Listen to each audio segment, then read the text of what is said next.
বিরতির পর স্বাগত। কারণ ত্রিপুরা মেডিকেল কলেজের যে ইস্যু, সেই ইস্যু নিয়ে কিন্তু সকাল থেকেই আমরা হাজির হয়েছি। তবে এবার যে আপডেট পাওয়া যাচ্ছে যে ত্রিপুরা মেডিকেল কলেজের অধ্যাপিকার বিরুদ্ধে উদ্যোগ নিয়ে পড়ুয়াদের পাশ করিয়ে দেওয়ার অভিযোগ। খবর ফাঁস হতেই কিন্তু এবার নড়ে চড়ে বসলো মেডিকেল কলেজ কর্তৃপক্ষ। অধ্যাপিকার বিরুদ্ধে ওঠা অভিযোগের সত্যতা স্বীকার করেছে প্রিন্সিপাল। খবর ফাঁস হতেই কিন্তু এবার নড়ে চড়ে বসলো মেডিকেল কলেজ কর্তৃপক্ষ। অধ্যাপিকার বিরুদ্ধে ওঠা অভিযোগের সত্যতা নিজেই স্বীকার করলেন প্রিন্সিপাল। ত্রিপুরা মেডিকেল কলেজের অধ্যাপিকার বিরুদ্ধে ঘুষ নিয়ে পড়ুয়াদের পাশ করিয়ে দেওয়ার গুরুতর অভিযোগ। তবে সেই অভিযোগের পরিপ্রেক্ষিতে কি বলছেন মেডিকেল কলেজের প্রিন্সিপাল ডক্টর অরিন্দম দত্ত, প্রথমেই শোনাচ্ছি। ফ্যাকাল্টি মেম্বার আছেন এই ব্যাপারে জড়িত, এই ব্যাপারে আপনি কি বলবেন, কতটা সত্য? অসত্য তো বলা যাবে না, এটা অলরেডি বিভিন্ন সংবাদ মাধ্যমে এসছে এবং বেসিক্যালি দেখুন, ওই কমপ্লেনটা পাওয়ার পর আমাদের অথরিটি অলরেডি ওনার এগেনস্টে অ্যাকশন নিয়েছেন। ওনাকে সাসপেন্ড করা হয়েছে, শোকজ করা হয়েছে। আপনাদের যে একটা রিপোর্ট আছে ব্যাপারে, এফআইআর ব্যাপারে, ওটাও করা হয়েছে। তা কতজন যারা পড়ুয়া তারা এই অভিযোগটা করেছিল? 3 জন করেছিল। 3 জনের যে লেটারটা, ওটা 3 জনের সাইন ছিল আর কি। আপনারা শুনলেন প্রিন্সিপালের বক্তব্য, এবং যে ছবি আপনারা টিভি স্ক্রিনে দেখতে পাচ্ছেন তা হচ্ছে সেই অধ্যাপিকা যার বিরুদ্ধে ঘুষ নিয়ে পড়ুয়াদের পাশ করিয়ে নেওয়ার অভিযোগ রয়েছে। সে বিষয় নিয়ে আমি বিস্তারিত জানবো। টেলিফোন লাইনে এই মুহূর্তে যুক্ত হয়ে গেছে প্রতিনিধি বিশ্বজিৎ দেব। বিশ্বজিৎ দা, ত্রিপুরা মেডিকেল কলেজের অধ্যাপিকার বিরুদ্ধে যে অভিযোগ উঠেছে, সেই অভিযোগের ভিত্তিতে এবার ক্রাইম ব্রাঞ্চ তদন্তে নেমেছে। বারবার জিজ্ঞাসাবাদ চলছে, দফায় দফায় জিজ্ঞাসাবাদ চলছে। তবে এই যে গুরুতর অভিযোগটা উঠলো, বা সেই বিষয় নিয়ে তোমার কি মতামত? দেখো, ত্রিপুরা মেডিকেল কলেজের পরীক্ষার্থীদের পাশ করিয়ে দেওয়ার প্রলোভন দেখিয়ে লক্ষ লক্ষ টাকা আত্মসাৎ করার অভিযোগ ঘিরে ইতিমধ্যে কিন্তু রাজ্যব্যাপী তীব্র চাঞ্চল্যের সৃষ্টি হয়েছে। বিষয়টা হচ্ছে, ত্রিপুরা মেডিকেল কলেজ এবং কলেজের ফিজিওলজি বিভাগের বিভাগীয় প্রধান অধ্যাপিকা ডক্টর সুমা চৌধুরীর বিরুদ্ধে গুরুতর অভিযোগ উঠেছে। সংশ্লিষ্ট প্রতিষ্ঠানের প্রথম বর্ষের অ্যানাটমি বিষয়ে অসফল 3 পরীক্ষার্থীর তরফে অভিযোগ, এই 3 অসফল পরীক্ষার্থী ত্রিপুরা মেডিকেল কলেজের প্রিন্সিপালের কাছে লিখিত অভিযোগ দায়ের করে ডক্টর সুমা চৌধুরীর বিরুদ্ধে। তাদের মধ্যে 2 জন ছাত্রের অভিযোগ, অ্যানাটমি বিভাগের বিভাগীয় প্রধান তাদের উল্লিখিত বিষয়ের পাশাপাশি অ্যানাটমি বিষয়ে পাশ করিয়ে দেওয়ার শর্তে লক্ষ লক্ষ নগদ টাকা গ্রহণ করেছেন তাদের কাছ থেকে, অথচ তাদের পাশ করিয়ে দেওয়ার ব্যবস্থা করেননি। অপর ছাত্র অভিযোগ হচ্ছে, ডক্টর চৌধুরী তাকে উল্লিখিত 2 বিষয়ে পাশ করিয়ে দেওয়া হবে বলে অর্থ দেওয়ার জন্য চাপ দিচ্ছে এবং তার উপর মানসিক নির্যাতন চালাচ্ছে।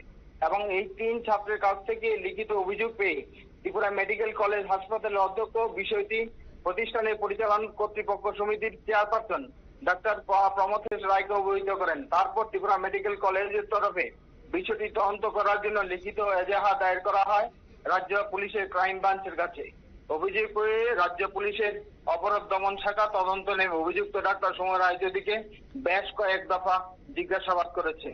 এবং মেডিকেল কলেজের প্রথম বর্ষের বিষয় হিসেবে থাকে 3 ক্ষেত্রে: শারীরতত্ত্ব, শারীর ব্যবচ্ছেদ এবং জৈব রসায়ন। এর মধ্যে শারীরতত্ত্ব এবং শরীর ব্যবচ্ছেদ তুলনায় কঠিন বিষয় হিসেবে প্রথম বর্ষের চিকিৎসা বিজ্ঞানের ছাত্রছাত্রীদের কাছে দেখা দেয়। আর এই সুযোগটি গ্রহণ করে মাঝে মধ্যে পরীক্ষার্থীদের পাশ করিয়ে দেওয়ার ঘটনা ঘটছে বলে অভিযোগ। এক্ষেত্রে তারও ব্যতিক্রম হয়নি বলে অভিযোগ। এদিকে ত্রিপুরা মেডিকেল কলেজের প্রথম বর্ষে পরীক্ষার্থীদের টাকার বিনিময়ে পাশ করিয়ে দেওয়ার অভিযোগে নাম জড়িয়ে গেছে ত্রিপুরা কেন্দ্রীয় বিশ্ববিদ্যালয়ের অভিযোগ। এই ঘটনায় ডক্টর সুমা চৌধুরীর স্বামী ত্রিপুরা কেন্দ্রীয় বিশ্ববিদ্যালয়ে অধ্যাপক দীপেন চৌধুরীও জড়িত। কেননা ডক্টর দীপেন চৌধুরী কেন্দ্রীয় বিশ্ববিদ্যালয়ের পরীক্ষা নিয়ামকের কাছের লোক হিসেবে পরিচিত বলে অভিযোগ। অঙ্কিতা। একদমই। এবং বিশ্বজিৎ দা, কি মনে হয়, শুধুমাত্র কি অধ্যাপিকা নাকি এর সাথে আরো বেশ কয়েকজন যুক্ত থাকতে পারে? নিশ্চিতভাবে এটা একটা চক্র, এবং এই চক্রে যেহেতু যিনি মধ্যমী তার বিরুদ্ধে অভিযোগ জমা পড়েছে এবং হাসপাতাল কর্তৃপক্ষ তাকে ইতিমধ্যে সাসপেন্ড করেছে।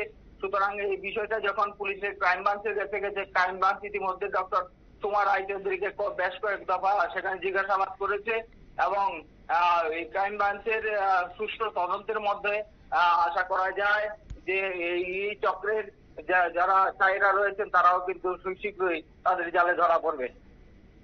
একদমই, ধন্যবাদ বিশ্বজিৎ দা।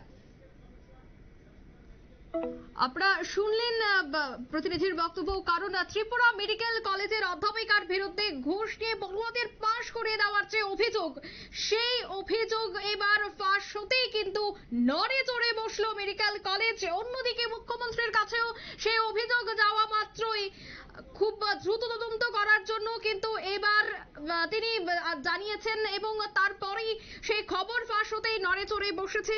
তবে ফিজিওলজি হেড অফ দ্য ডিপার্টমেন্টের সোমা চৌধুরীর বিরুদ্ধে কিন্তু এই গুরুতর অভিযোগ। ফিজিওলজি হেড অফ দ্য ডিপার্টমেন্টের অধ্যাপিকা সোমা চৌধুরী, যে ছবি আপনারা টিভি স্ক্রিনে দেখতে পাচ্ছিলেন, তার বিরুদ্ধে কিন্তু এই গুরুতর অভিযোগ। শুধুমাত্র এই অধ্যাপিকা সোমা চৌধুরী নয়, তার সাথে আরো বেশ কয়েকজন যুক্ত রয়েছে এবং আরো গুরুতর অভিযোগ হচ্ছে যে কেন্দ্রীয় বিশ্ববিদ্যালয়ের বেশ কিছু অধ্যাপক অধ্যাপিকারাও কিন্তু যুক্ত রয়েছে, এমনটাই অভিযোগ। এখন দেখার বিষয় স্বাস্থ্য দপ্তর কি পদক্ষেপ গ্রহণ করে, এখন দেখার বিষয় রাজ্যের যে ক্রাইম ব্রাঞ্চ রয়েছে তারা এই তদন্তে কি বের করে আনতে পারে। কারণ গোটা ঘটনায় কিন্তু রীতিমতো নড়ে চড়ে বসেছে। এবার প্রশাসনী যে তদন্ত চলছে, ক্রাইম ব্রাঞ্চ যে তদন্ত চালাচ্ছে, সেই তদন্তের পরিপ্রেক্ষিতে কাদের নাম উঠে আসে সেটাই দেখার। নিয়ে নিচ্ছি এই মুহূর্তে ছোট্ট একটি বিজ্ঞাপন বিরতি।